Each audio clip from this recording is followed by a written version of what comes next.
શહેરના સેન્ટ્રલ ઝોનમાં આવેલા ભંડારી વાડ હોડી બંગલા શાળા પાછળ સૈયદપુરા વિસ્તારમાં થયેલી એક ગંભીર ઘટનાએ સમગ્ર શહેરને સ્તબ્ધ અને શોકાતુર કરી દીધું છે. સુરત શહેરના સેન્ટ્રલ ઝોનમાં આવેલા ભંડારીવાડ હોડી બંગલા શાળા પાછળ સૈયદપુરા વિસ્તારમાં થયેલી એક ગંભીર ઘટનાએ સમગ્ર શહેરને સ્તબ્ધ અને શોકાતુર કરી દીધું છે. વહેલી સવારે રસ્તા પરથી પસાર થઈ રહેલા યુવક પર હિંસક અને આદમખોર કૂતરાઓના ઝુંડે હુમલો કર્યો હતો, જેના પરિણામે યુવકનું ટૂંકી સારવાર દરમિયાન મોત થયું છે. પોતાનો જીવ બચાવવા દોડી છૂટવા પ્રયત્ન કરતા યુવક ગંભીર રીતે પડી ગયો અને તેને ગંભીર ઈજા થઈ અને બ્રેન હેમરેજ થઈ ગયું હતું. જીવન મૃત્યુ સાથેની લડાઈ લડતા યુવકનું આજે હૃદય બંધ પડી ગયું. ટૂંકી સારવાર બાદ હોસ્પિટલમાં તેનું મોત થયું. આ ઘટનાના પગલે પરિવાર ભાંગી નાખ્યો છે, પણ સમગ્ર વિસ્તારમાં રોષ અને શોકનું વાતાવરણ ફેલાઈ ગયું છે. આ ઘટનાએ શહેરની સુરક્ષા અને સફાઈ વ્યવસ્થા પર એક મોટો પ્રશ્નાર્થ ઊભો કર્યો છે. સ્થાનિકો સુરત મહાનગરપાલિકાના શાસકો પર ફિટકાર વરસાવી રહ્યા છે. લોકો ચેતવણી આપે છે કે જો તરત જ આ બાબતે ગંભીરતાપૂર્વક પગલાં ન ભરાયા તો આવી દુર્ઘટનાઓનું સૈલાબ આવવાનું બાકી રહેશે. अंसारी आफ्ताब है हमारा। क्या घटना बनी थी?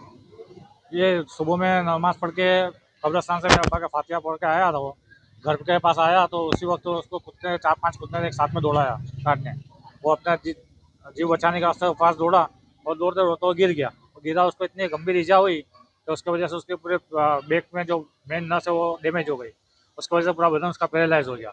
पैरालाइज होने की वजह से हम लोग तात्कालिक उसको लोकाल हॉस्पिटल में एडमिट किया। वहाँ इमरजेंसी यूनिट में उसको देख रेख के तहत उसको ICU में शिफ्ट किया गया।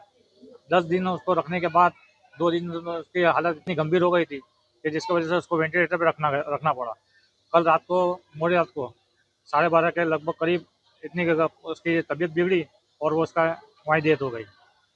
कितने कुत्ते थे इनके पीछे लगे? इनके पीछे एक साथ में 5 कुत्ते दौड़े थे। सीसीटीवी में क्या दिखता है? CCTV में दिख रहा है कि वो कुत्ते उसके पीछे भूख के दौड़े काटने के लिए, तो घबरा के एकदम तेज दौड़ा और दौड़ते दौड़ते उसके पैर लड़खड़ा और गिरा। और वो कुत्ते जब वो गिर गया तो कुत्ते भाग गए दोबारा। फिर दोबारा थोड़ी देर बाद फिर दोबारा लौट के वापस आए उसको काटने के लिए, और यहाँ पे सब लोग मौजूद थे तो वो काट नहीं पाए। एसएमसी से आप क्या चाहते हो? मैं चाहता हूँ कि SMC इसके ऊपर सख्त कार्यवाही करे, ताकि ये जो कुत्ते अभी मेरे भाई का जिस तरह हुआ इसी तरह दूसरी किसी और का ना हो। ऐसे जो बहुत से छोटे बच्चे मोहल्ले में खेलते हैं और यहाँ पे इतने सब कुत्ते हैं कि हर गली में इतने कुत्ते हैं कि बच्चों को उसमें बचाना बहुत मुश्किल हो जाता है। कब किसी को काट ले, कितने लोगों को काट भी चुके हैं, कितने लोगों को भी परेशानी हुई है। तो अभी छोटे बच्चे हैं, अभी बड़ा होता है इंसान तो कुछ बच भी जाए। अभी ऐसे सुबह में वक्त में कोई हाजिर ना हो और छोटे बच्चों को पकड़ ले तो बच्चों को काट खा के वो चीड़-फाड़ भी कर देंगे, किसी को पता तक नहीं चलेगा। तो मैं चाहता हूँ कि इसके ऊपर सख्त कार्रवाई की जाए, ताकि ये कुत्तों की जो परेशानी है लोगों से दूर हो जाए। आपका भाई का नाम क्या है? इसकी उम्र? मेरा भाई का नाम है इब्राहिम अहमद है, उसकी उम्र 38 साल थी। इसकी डेट कब हुई?